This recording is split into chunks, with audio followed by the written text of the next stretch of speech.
뭐 회사는 겨우 돈 요만큼 벌까 말까 하는데 자기 연봉은 뭐 100억 있잖아요. 그런 회사들. 그런 거를 그동안에는 아무런 견제받지 않고 했는데 그런 것들도 제어가 되고, 일단 저는 지금 주가 수준은 계륵이라고 봅니다. 본인이 판단하야. 어차피 내가 지금 반등 나오면 팔라 해도 안 팔거나 못 팔 거예요. 그래서 이제 그런 분들한테는 제가 달리 조언을 드리는 것보다는 앞서 말씀드렸지만 시장하고 소통을 해라. 그 소통이 없이 그냥 한 방향으로 가니까 정부가 키워주겠다는데, 심지어 트럼프가 막 거품 물면서 밀어주겠다고 하는 게 있는데 이 사람들 끝까지 가져가시겠다고 마음을 먹으셨다면 이 회사가 생존 요건에 해당하는 회사인지 살아날 때 그때 오히려 승자 독식이 될 수도 있겠죠. 그때는 문제는 자기들이 올인해놓고, 그건 사실 자기네들이 욕심 때문에 올인한 거잖아요. 본인들을 먼저 돌아보시라는 얘기를 하고 싶고, 그럴 때가 아니고서는 올인하지 마시라는 얘기예요. 그건 욕심이잖아요.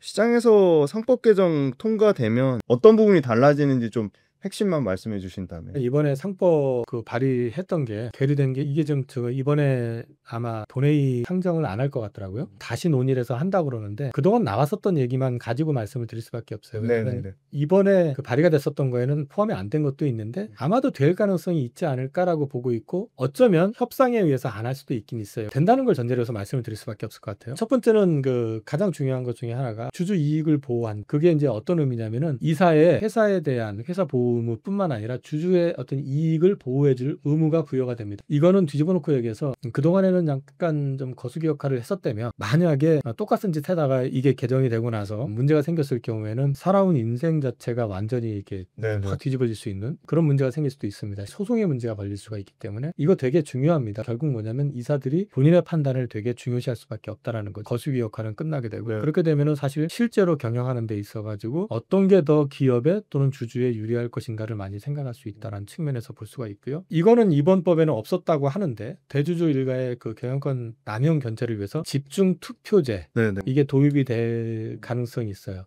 근데 이게 도입이 된다는 얘기는 예를 들어서 60% 주주를 갖고 있으면, 예를 들어서 A라는 이사, B라는 이사, C라는 이사가 있을 때 각각에 대해서 각각 행사를 했었어요. 내가 마음에 드는 사람은 무조건 되는 거죠. 60% 지분 갖고 있으니까. 60% 통으로 너 오케이, 너 오케이, 너 오케이 하면 다 되는 거예요. 근데 이제는 그게 안 됩니다. 이렇게 될게요. 어떻게 되냐면 그 60%를 쪼개게 됩니다. 그래서 다한테 얘 60% 주면 여긴 빵빵이 돼요. 어떤 의미인지 아시겠죠? 그러니까 안배도 잘해야 돼. 또 한 가지는 뒤집어 놓고 얘기하면 소액 주주들이나 다른 어떤 주주 운동 하는 분들이 이사를 갖다가 지정을 해가지고 이제 거기서 투표를 한다고 했었을 경우에, 이전에는 대주주가 지분 50%만 갖고 있으면 그냥 될 방법이 없어서 되는 거죠. 왜냐면 몇 명이 되느냐에 따라서 이제 대주주가 어차피 자기가 분산이 돼버리기 때문에 되게 의미가 있거든요. 대주주 위주의 어떤 이사의 편성이 아니라 거기에는 일반 투자자들의 이익을 보호해줄 수 있는 이사도 들어갈 수 있다.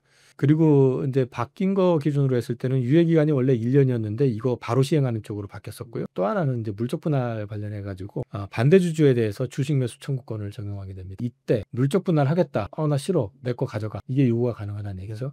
그럼 내 거 가져가 한다고 했을 때 그 기준을 뭘로 할 거냐면, 물적 분할 발표나고 뭐 이래가지고 주가 폭락하거나 뭐 이래버릴 수 있잖아요. 그 기준을 어떻게 정하느냐에 따라서는 회사가 안아야 되는 부담이 굉장히 커질 수 있다는 거죠. 그리고 또 하나는 만약에 물적 분할을 한다고 했을 때 회사의 어떤 이익을 위해서 물적 분할할 수도 있죠. 회사가 자금이 부족한데 이 회사를 키우기 위해선 자금이 필요한데 이거를 내가 덩치를 갖고 있게 될 경우에는 키울 방법이 없잖아요. 증자를 해도 한계가 있으니까. 그래서 이거를 물적 분할을 이제 시켜가지고 이 물적 분할을 한 걸 가지고 펀딩을 받아서 키운다든지 이럴 수가 있는데, 이 경우에 이 회사가 알짜다 그러면 일반 투자자들 같은 경우는 이게 알짜 성장할 기업이라고 했을 때는 손가락만 빨게 되는 상황이 올 수가 있죠. 오히려 또 기업의 가치가 폭락을 하면서 이거의 어떤 가치를 제대로 못 누리는, 뭐 대표적인 게 LG화학이죠. 이럴 때는 이제 이거에 대한 지분 이제 가져갈 수 있는 권리를 또 청구할 수 있는 그런 것들도 가져갈 수가 있어요. 여기에 더해가지고 격오지 주총이라고 들어보셨습니까? 네네.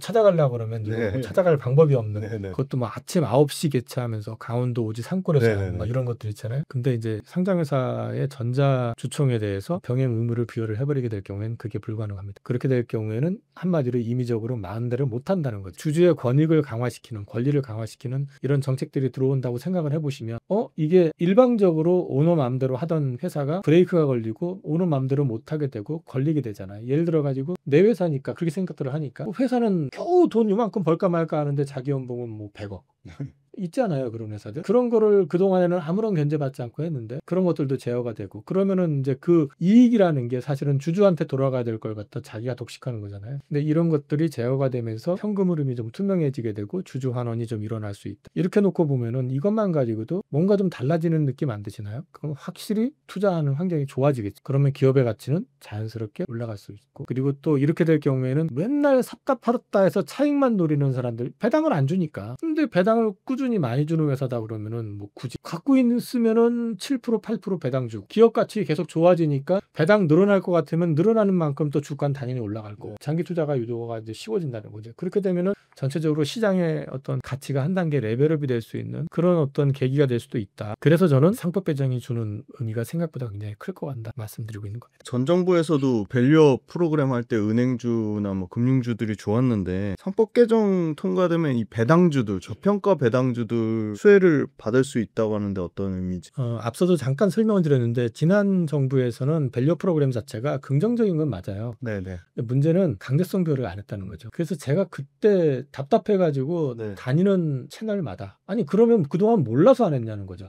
개몽시켜줬냐는 거죠. 니네들 이런 거 몰랐지? 이런 게 있으니까 이렇게 해. 그게 아니잖아요. 네네. 알고 있으면서 안 했던 거죠. 네네. 이거는 이렇게 해라고 했으면 좋겠어 라고 해가지고 하는 회사는 되게 제한돼 있어요. 그러다 보니까 소위 말해서 은행, 정부 입장 눈치를 봐야 되잖아요. 네네. 그러니까 먼저 손 들고 우리 자사주 소각할게요. 우리 배당 많이 늘릴게요. 이게 한 거잖아요, 사실은. 네네. 또 증권주도 당연히 네네. 그렇고. 그런 회사들이 이제 밸류업 얘기를 하고 정책 발표를 주로 했었지. 일반 기업들은 밸류업 정책 발표해서 제대로 시행한 기업이 몇 개 안 될 거예요. 근데 이 상품 개정을 하게 될 경우 앞서 말씀드렸던 그런 규제들만 가지고도 일단은 밸류업의 가치가 이제 만들어지고 배당주 같은 경우는 배당은 자연스럽게 늘어날 수밖에 없어요. 빼먹을 방법이 없거든. 여기에 더해가지고 예를 들어가지고 PBR 1배 미만 기업들에 대해서는 0.8배 준해서 뭐 상속세를 매긴다. 또는 강제 규정을 동원을 한다 그러면 PBR 1배 미만 기업에 일정 기간 유예를 주고 PBR 0.8배의 유예 기간 동안에 도달을 못할 경우에 PBR 1배 준해가지고 공개 매수 통해가지고 상장 폐지를 갖다 강제 유도한다. 공개 매수라고 그랬어요. 그러면 PBR 1배에 준해서 공개 매수를 한다는 얘기는 자산 가치만큼을 각 주주들한테 줘야 된다는 얘기. 그러면 다 주고 나서 챙기는 건 자기 몸밖에 못 챙기. 그리고 상장 폐지당해? 어떤 바보가.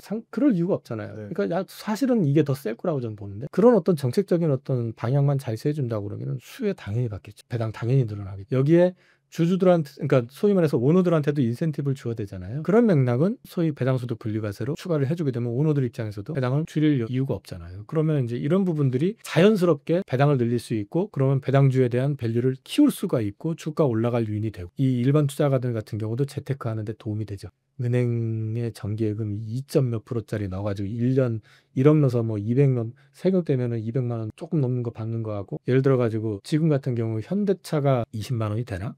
20만 원 됐다고 쳐도 작년에 12,000원 줬으니 6%잖아요. 네. 그럼 현대차 6%인데 배당 더 주고 자사주 소각 어쨌든 단기적으로 더 한다. 예를 들어가지고 그럼 주가 당연히 더 오르겠죠. 그게 훨씬 더 낫잖아요. 그러면 은행에다가 넣어서 이자 받는 것보다 투자해가지고 주가 올라가는 것도 경우에 따라서 주가 빠질 수도 있지만 그런 배당이 많으니까 배당으로 버틸 수 있고 그러면 투자의 어떤 질도 좋아지고 전체적인 시장도 좋아지고 그 다음에 이제 일반 국민들의 어떤 재테크를 통해 가지고 소위 말해서 이제 소득도 늘어나고 이 일거양득이 될 수 있는 거죠. 그래서 이런 부분들을 놓고 본다고 그러면 당연히 좋아질 수 그렇게 말씀드릴 수 있을 것 같습니다. 그 외국인들이 관심 보이는 어떤 배당 많이 주는 기업들이나 섹터가 있다면 소개해 주신다면. 지금 여전히 그 품목관세 때문에 정신 못 차리고 있는 현대차 그룹. 네네. 거기는 사실 이제 이 부분이 완화되는 모습만 확연히 보여준다면은 현대차 그룹 같은 경우는 지금 현재 배당률이면은 이건 굉장히 괜찮은 거거든요. 상당히 괜찮은 건데 여기에다 현대차에서도 지금 얘기하는 게 자사주 소각도 얘기를 하고 있잖아요. 물론 최근에 이제 관세 노이즈 있고 뭐 투자 노이즈 있고 여러 가지 이슈가 있기 때문에 갑자기 배당을 확 늘리진 못하겠지만 어쨌든 의지가 명확하고 하다 보니까 이런 것들 자연스럽게 보시면은 자사주 소각 이슈 있지. 여기에 보스턴 다이너믹스 이제 최근에 자꾸 얘기들 회자되고 동영상 나오고 기사 나오고 하는 거 봐서는 이쪽 관련돼 가지고 인지 쓸 수밖에 없는 게 지배구조 개편 이슈가 또 있잖아요. 어쨌든 뭐 이런 것들 예를 들어서 현대차 그룹 괜찮을 것 같고 그 다음에 요즘 이제 상품 개정 이슈 나오면서 주가 급등했던 게 증권주 쪽. 네네. 급등했는데 넥스트레이드 네네네. 영업 시간이 늘어났잖아요. 그렇죠. 온라인이라 하더라도 뭐 그거 출근도 빨리하게 만들고 하여튼 피곤하게 만들었지만 어쨌든 그거에다가 네. 장 끝나고 나서도 지금도 돌아가고 있죠. 네네 그렇죠. 네. 그거 돌아가고 있지. 여기에다가 어찌됐든 간에 돌아가면 이익 많이 나오는 상태에다가 자사주들도 대부분 많이 갖고 있죠. 거기다 PBR 따지면 여전히 1배가 안 되고 있죠. 밸류업 된다고 해가지고 만약에 업이 되기 시작한다고 그러면 시장이 전체적으로 올라가게 되면 당연히 또 거래가 늘어나겠죠. 그러면은 증권주 같은 경우도 조정 좀 받아주면 정말 땡큐하고 기회를 볼 수 있겠죠. 뭐 그런 쪽으로 해서 관심 가져보셔도 좋지 않을까 싶습니다. 저희 앞선에 주도주 중에 얘기 안 한 섹터가 1월 달부터 3월 달까지는 좋았는데 지금 좀 잠시 쉬고 있는 섹터가 약간 로봇인데요. 혹시 로봇은 어떻게 보고 계시는지? 제가 로봇 얘기하기 전에 가져온 도표가 있으니까 요거 사진만 좀 보세요. 네네. 배당 수익률 5% 이상 아, 해가지고 5월 30일 기준으로 해가지고 네. 리스트업을 해놓은 게 있으니까 이건 찍어가지고 한번 살펴보세요. 이거 뭐 설명드리려고 한 건 아니고 네네. 요거까지 도표 2까지 해가지고 이런 것들이 있습니다. 보시면 뭐 금융주 쪽 많고요. 그러네요. 증권주도 있고 그다음에 뭐 여기 보시면은 아까 얘기했던 현대차 여기 붙어 있고 기아 붙어 네. 있고 뭐 쭉 있잖아요. 네. 이런 것들 리스트업 해놓고 추이 보시면 될 것 같고요.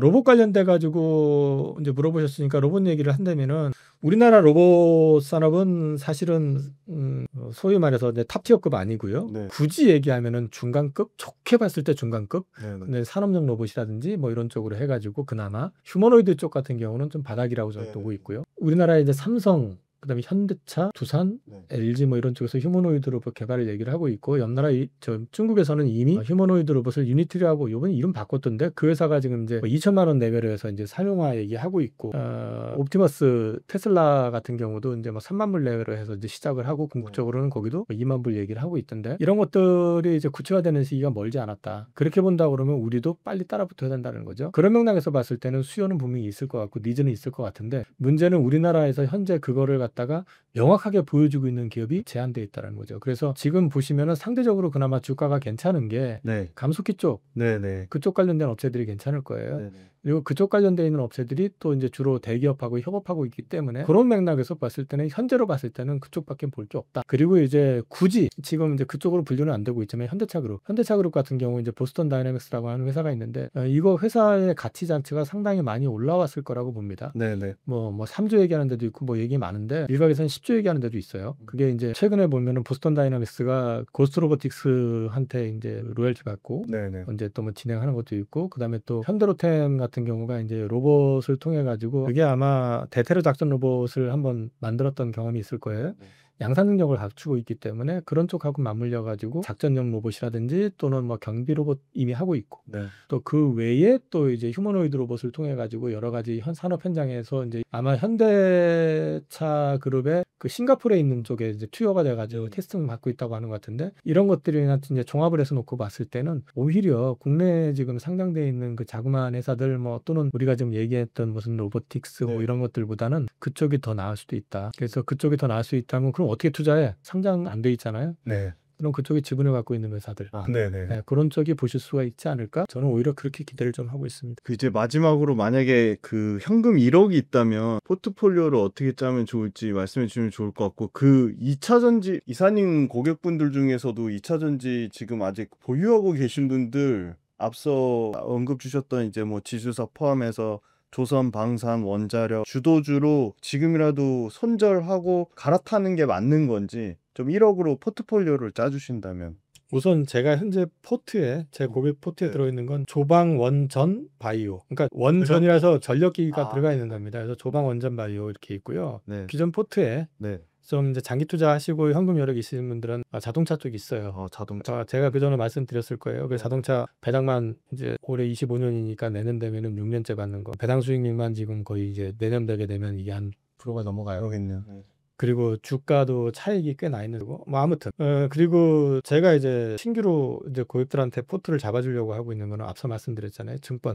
증권. 증권 쪽 보고 있고 상법개정 이슈에서 지주에서도 이제 좀 내용이 이제 뭐나 올라가는 그런 지주 말고 네네네. 이제 그런 쪽 관심 갖고 있고 그다음에 이제 바이오 쪽 섹터를 지금 현재는 한 종목 오랜 고객한테는 2종목 정도 갖고 있는데 그 중에 하나는 지금 초기 단계라서 그거를 이제 시간 조금 더 지나면은 이제 고객 고객님들 전반에다 좀 잡아드리려고 생각하고 있고요. 이제 2차전지 물어보셨잖아요. 2차전지 같은 경우는 일단 저는 지금 주가 수준은 계륵이라고 봅니다. 이제 버리기는 아깝고 네. 그렇다고 갖고 있자니 네. 확 돌아설 것 같지도 네. 않고 실적은 얼추 바닥은 나온 것 같은데 실적이 바닥이 나왔을 때 이게 예를 들어 지금 현재 흐름 자체가 실적이 이렇게 돼서 바닥인데 이게 바닥인데 U자로 올라가느냐 또는 나이키로 이렇게 올라가느냐 예를 들어서 아니면 V로 가느냐 네네. L자로 가느냐잖아요. 네. 근데 지금 패턴으로 봤을 때는 약간 L자 그림 같아요. 저는 L자 그림 같기 때문에 이제 어떤 공매도 쇼커버 이슈라든지 어떠면 전체적으로 시장이 한 바퀴 돌게 되면 제일 싼 놈 유동성의 특징이잖아요. 그렇죠. 제일 싼 놈이 보이면 그쪽으로 수급이 들어가면서 네. 땡길 가능성도 있어요. 근데 저는 이제 그럴 때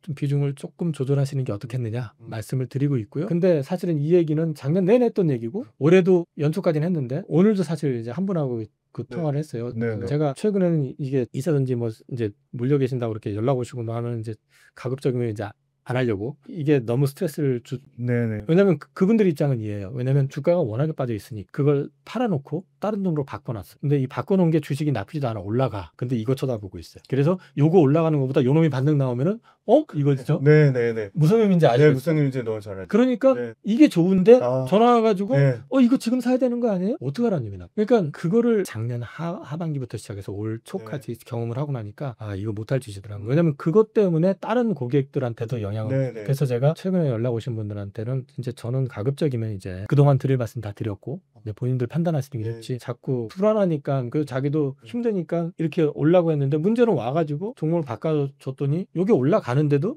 이것만 쳐다보고 앉아있고 이게 워낙에 많이 빠졌으니까 그런 건 이해는 하죠. 그러면 저한테 이제 그렇게 물어버리게 되면은 제가 이제 판단을 그잖아요. 그래서 저하고 하다가 연초에 나가신 분도 있어요. 그분 포트도 괜찮았거든요. 이게 로봇 지금 뭐 이렇게 쭉 쓰고 있지만 그분한테 샀던 로봇은 거기서 바로 100% 올랐었고 그 당시에 조선주 사놨었고 방산 있었고 다 좋았는데 2차전지 갖고 있었던 거. 그래서 제가 저는 이제 그 본인이 그 부분에 대해서 완전히 마음을 내려온 상황이 아니면은 받고 싶습니다. 말씀을 드리고 있거든요. 그래서 이 말씀 드리는 거는 본인이 판단하라. 어차피 내가 지금 반등 나오면 팔라 해도 안 팔거나 못 팔 거예요. 그래서 이제 그런 분들한테는 제가 달리 조언을 드리는 것보다는 앞서 말씀드렸잖아요. 시장하고 소통을 해라. 시장하고 소통을 하면 비싸게 샀었어도 잘못 샀다 생각이 됐을 때 그리고 전체적인 어떤 정책 스탠스가 바뀐다 판단이 됐을 때는 그때 판단했어도 사실은 지금보다 훨씬 더 좋은 여건 아니었다. 그 소통이 없이 그냥 한 방향으로 가니까 그게 시장의 어떤 변화를 전혀 감지를 못했잖아요. 그리고 트럼프가 딱 나타나가지고 갑자기 이래버리니까 충격이 이렇게 된 거잖아요. 지금 사실은. 이제 그런 부분들을 제가 말씀드리니까 제일 그 앞에서 시장하고 소통이 되게 중요하다는 얘기를 했던 게 그런 맥락입니다. 정부가 키워주겠다는데 심지어 트럼프가 막 거품 물면서 밀어주겠다고 하는 게 있는데 그렇잖아요. 네네. 근데 그런 맥락을 이제 말씀을 드리는 거예요. 그래서 그분들한테는 시장하고 소통을 좀 많이 하시라. 그리고 이사전지 끝까지 가져가시겠다고 마음을 먹으셨다면 작년에도 제가 계속 말씀드렸던 건데 이 회사가 생존 요건에 해당하는 회사인지 그러니까 재무적인 리스크를 보시라고 했잖아요. 올해 증자부터 시작해서 뭐 그것 때문에 또 한 단계 더 박살났잖아요. 그죠? 또 심지어 투출 얘기 나올 때도 있고. 근데 그 얘기를 계속 드려왔었어요. 그 재무 리스크 그렇다고 해서 제가 특정 업체 말잘 못했다가는 얘기를 못하는 거지. 그 밖에서나 이제 가끔 그게 뭔데 이런 얘기는 한 적은 있지만은 대놓고 얘기는 안 했어요. 근데 그런 회사들 재무 리스크 보시라는 거. 그래서 이 회사가 이 어떤 굴곡진 구간에서 재무적으로 끝까지 살아남을 수 있는 경쟁력, 기술력을 갖고 있다면은 이게 좀 회복이 되고 중국 쪽이 많이 좀 수그러 들고 하면은 살아날 때 그때 오히려 승자 독식이 될 수도 있겠죠. 그때는. 그래서 저는 이제 제 고객님들한테도 2차전지 업데이트 해드려요. 없는데도. 네네네. 해주는 이유가 뭐냐면 승자 독식할 때 가져가자는 거예요. 그래서 이제 갖고 계신 분들은 그거 못 팔겠다 하시는 분들은 그거 염두에 두시고 판단하시면 될 것 같습니다. 정말 짧게 답변 주셔도 되는데요. 아까 우리 조선, 방산, 원자력, 그다음에 전력기기, 바이오 요거 개인 투자자분들 입장에서는 비중을 다 그냥 이사님 보시기에 그냥 동일하게 20%씩 가져가는 게 맞다고 보시는데 조금 더 중점적으로 포트폴리오에 담았으면 하는 거. 그리고 지금 시장 현금은 그러면 0인가요? 제로인가요? 아니요, 현금 있어요. 현금은 어느 정도 보유하는 게 적당하다고 보세요? 달라요. 지금 이제 제 고객님들 중에서 공격적인 분들은 현금 제로인 분도 있고 네네. 보석인 분들은 여전히 현금 한 40% 정도 있는 분도 있고. 지금 상황에서도 현금이 근데 40%? 갖고 있는 주식들이 조방원전이니까 뭐 거기서만 갖고 있는 수익률만 해도 위해서 타이밍을 보고 있는 거예요. 뭐 타이밍을 볼 수도 있고 그다음에 앞서 말씀드렸지만은 지금 새로 볼 수 있는 섹터에 대한 관심도 있고 하니까 얼마든지 기회는 나올 수 있다라고 좀 보고 있는 상황이고 이제 제가 그 방송하면서 제가 손님들한테 항상 얘기했던 아니 손님들이 아니라 방송에서 항상 얘기했었던 게 포트폴리오 네네네. 투자하라고 그쵸. 아마 대표님한테도 그 작년 내내 볼 때마다 난 네, 포트폴리오 맞아요. 얘기를 했었어요. 네네. 문제는 자기들이 올인해놓고 그건 사실 자기네들이 욕심 때문에 올인한 거잖아요. 그쵸. 올인해놓고 주가 빠졌으니까 힘들어 죽겠다. 저 새끼가 네. 이사전지 사라고 했다. 이거 아니에요 네네네. 지금 사실. 근데 그렇게 생각하시지 마시고요. 본인들을 먼저 돌아보시라는 얘기를 하고 싶고 그다음에 2차 전지를 그러니까 포트폴리오 투자를 하라고 하면서 제가 2차 전지 쪽 섹터에서 얘기했었던 두 종목이었어요. 네네네. 그 두 종목 중에 하나가 포스코홀딩이었었고 또 하나가 뭐였냐면 LS였었어요. 근데 LS는 오히려 지금 제가 추천했던 가격 대비해서 100% 올라 있어요. 지금. 포스코홀딩스 같은 경우도 제가 원래 추천했었던 게 기억 정확하게 말씀드리면은 23년 9월이었나요? 저기 그 흰남노 태풍 와가지고 포항 물에 잠겼을 때. 네네. 왜 그 말씀을 드리냐면은 저 사고 나서 그 10% 넘게 빠졌었어요. 매입 단가가 21만 원인가 그랬었어요. 그 18만 원까지인가 빠졌었는데 네네. 그거 사드리고 그 뒤에 주가 반등하면서 이제 올라가면서 이제 말씀드렸었고 근데 결론만 말씀드리면 저도 최고가에 못 팔았고 그 다음에 나중에 이제 많이 빠졌다 싶어서 샀던 건 물려가지고 또 손절하고 반복했어요. 근데 이 말씀을 드리는 게 그때 같이 2차 전지를 투자했을 때 올인했던 분들하고 포트로 가셨던 분들 그 당시 포트폴리오가 제가 조선주였었고 방산주였었고요. 네. 2차 전지였었고요. 이제 바이오는 많이 올랐고요. 네. 조선주 그때 제가 투자했을 때 욕 많이 먹었다고 그랬잖아요. 조선주 움직이다 하는 뭐 주식 해봤네 안 해봤네 30몇 년 한 사람한테 할 소리가 아니잖아요.